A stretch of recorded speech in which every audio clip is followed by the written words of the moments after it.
my name's Kim and today we're going to be doing a video on how to engage your core, which is the preparation for your Pilates exercises.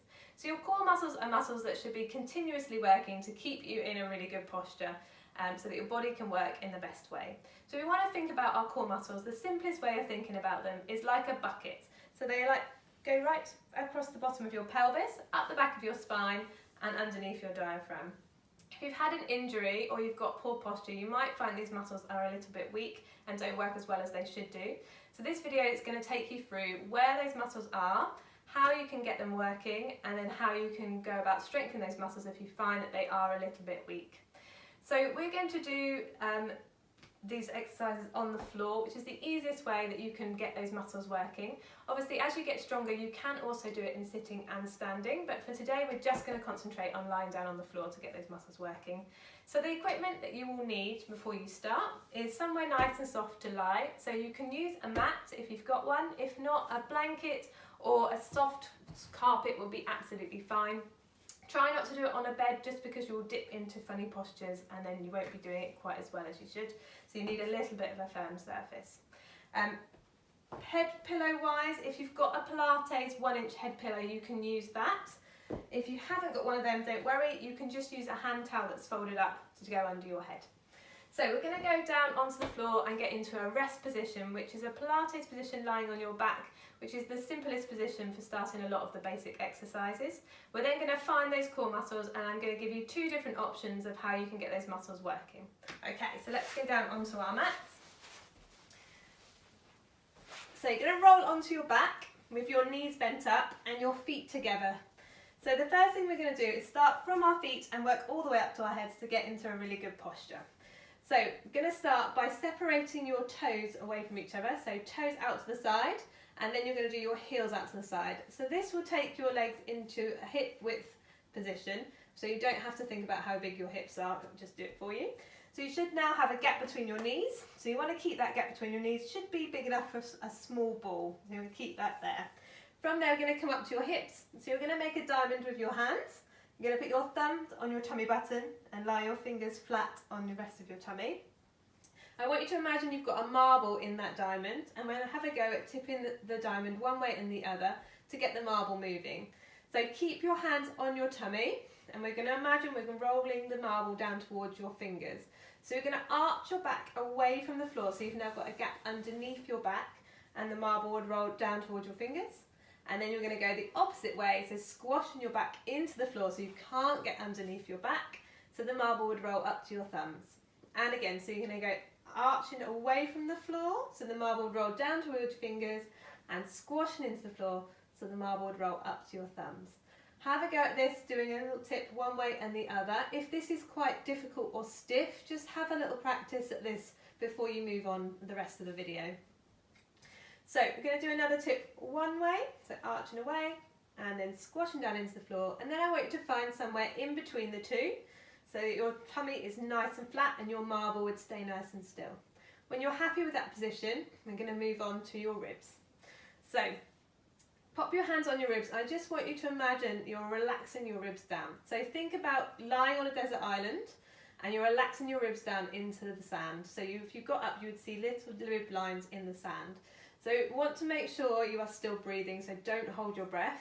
So just keep your hands on your ribs, do a couple of breaths, just keeping those ribs nice and relaxed down so they're not raising up into the air, but you can still breathe. When you're happy with that, we're going to move up to your shoulders. So you're going to shrug your shoulders up to your ears, drop them down to the mat and then slide them away from you. So opening up the front of your chest and your collarbones and keeping those shoulders nice and relaxed down. Good. From there, coming up to your neck, so we want a nice long neck. So I want to imagine you've got a peach under your chin, so we want to keep that peach nice and round. We don't want to bring your chin down and squash it, and we don't want to bring your chin back so that the peach could roll away. So just a nice long neck and your peach nice and safely tucked in there. Lovely. So that is your rest position. Have a little go at that. Make sure you feel comfortable with that position to start with. It might take a bit of practice if your posture is quite severe. So you might just want to make sure that you're comfortable with that before you start. Next we're going to find your core muscles. So with your hands, if you find the knobbly bony bits of your hips that stick up into the air, you're going to come in a couple of centimetres and down a couple of centimetres. So right at the bottom of your tummy, it should be nice and squishy. Lovely. So keep your fingers there and you're going to do a really big cough out loud. So when you cough, you should feel those muscles go really tense under your fingers and then relax off. When those muscles tense up, that means that they're working 100% with that cough. Now, if you were doing that all of the time, it would be really quite uncomfortable. So we want them to work about 30% so that we know they're working, but we can also breathe at the same time. So there are two different ways that we're going to go through that you can get these muscles working. The first one is a really simple way, and it's quite good if you've got children at home that you want them to try and have a little go at Pilates. You can get them to try and see if they can do their core muscles with that version. The next one is a little bit more complex, more for kind of teenagers and adults. So pick the one that suits you best. So the first one is the nice simple one. So you're going to pop your fingers on the part of your tummy that you just felt that nice strong contraction when you coughed. Now you're going to imagine that you really need to go to the toilet, and there are no toilets for miles around, so you've got to hold it in. So those same muscles that hold in your wee, it's also the muscles that get your core muscles going. So keep your fingers on that part of your tummy and just imagine that you're really desperate for a wee and you're going to hold it in, so you're going to hold those muscles. You should feel them go a little bit tense under your fingers, which is fantastic. That's what we want. So once you can feel them, see if you can keep those muscles going, and you're going to count to 10 out loud. So 1, 2, 3, 4, 5, 6, 7, 8, 9, 10. So by counting to 10 out loud, it just ensures that you're breathing at the same time and you're not holding your breath to try and get those muscles going. Lovely.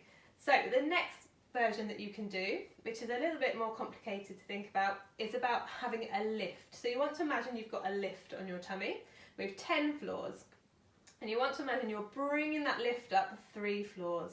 So you're just engaging those muscles and bringing those muscles together to bring that lift up. Lovely. So just exactly the same thing, fingers on your tummy, have a think about bringing that lift up to the 3rd floor, holding it there, and again seeing if you can count to 10 out loud. Brilliant. So that is how to engage your core. Choose the version that works for you. You might find as you count to 10 out loud that you get halfway through and then you found that those muscles aren't working as well, which just means they're a little bit weak. So have a little practice every day, get it a little bit stronger so that you can get to 10 without any worries, and then you should be fine to carry on with your Pilates exercises. If you have any questions that you'd like to ask me about engaging your core, please get in touch. Otherwise, we'll look out for some more videos soon. Thank you very much.